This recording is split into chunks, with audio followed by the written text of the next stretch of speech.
আজকে আমি এমন একটা পার্কে গিয়েছি, এক একটার কাণ্ড দেখে আই এম দ্য অবাক। আমি যেদিকে তাকাই সেদিকে দেখি জোড়ায় জোড়ায়। এই পার্কটা কোথায় সেটাই থাকছে এই ভিডিওতে।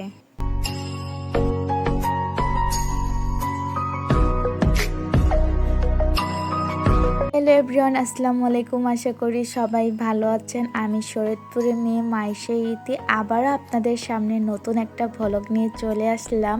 তো এই ভিডিওতে থাকছে একটা পার্ক। এই পার্কটা কোথায় এবং কোন জায়গায় সেটাই আপনাকে বলবো। এই জায়গায় আসলে আপনারা শুধু দেখবেন জোড়ায় জোড়ায়। ভাই আমি তো ফার্স্ট টাইম এসেছি, আমি তো কখনো ভাবিনি এই জায়গায় এরকম অবস্থা।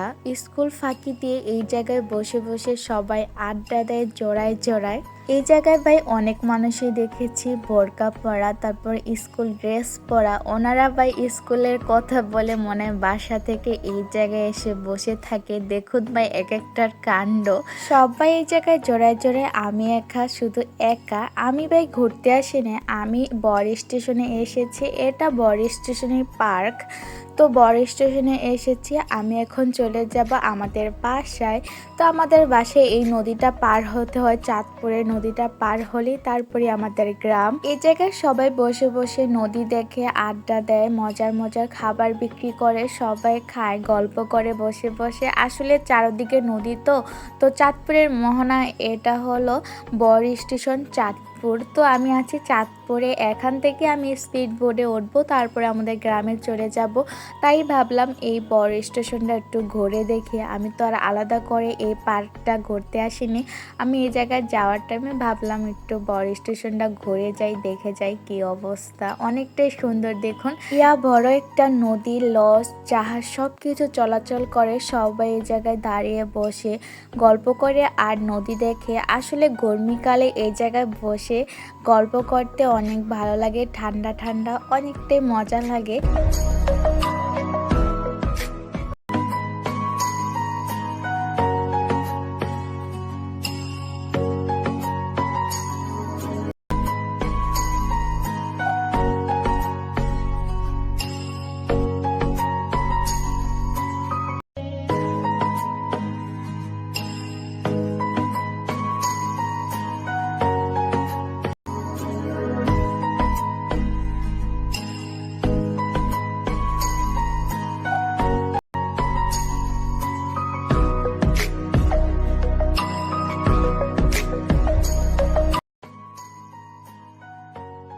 অনেক তো ঘোরাঘুরি করলাম, এখন বাসায় চলে যাব। আমরা বাসায় যেতে হলে এই নদীটা পার হতে হবে। নদীটা পার হতে স্পিড বোট করো, নদী পার হওয়া যায়, আর ট্রলারে করো। তো স্পিড বোটে করে পার হতে মাত্র 20 মিনিট লাগে, আর ট্রলারে 1 ঘন্টা লাগে। তো এত ধৈর্য আমার ভাই নাই, তাই জন্য আজকে আমরা সবাই মিলে স্পিড বোটেই চলে যাচ্ছি। আসলে ট্রলারে করে গেলে অনেক 1 ঘন্টা টাইম লাগতো, আর বোটে যাব মাত্র 20 মিনিট। তো আজকের ভিডিওটি এই পর্যন্তই। সবাই ভালো থাকবেন, সুস্থ থাকবেন। আল্লাহ হাফেজ।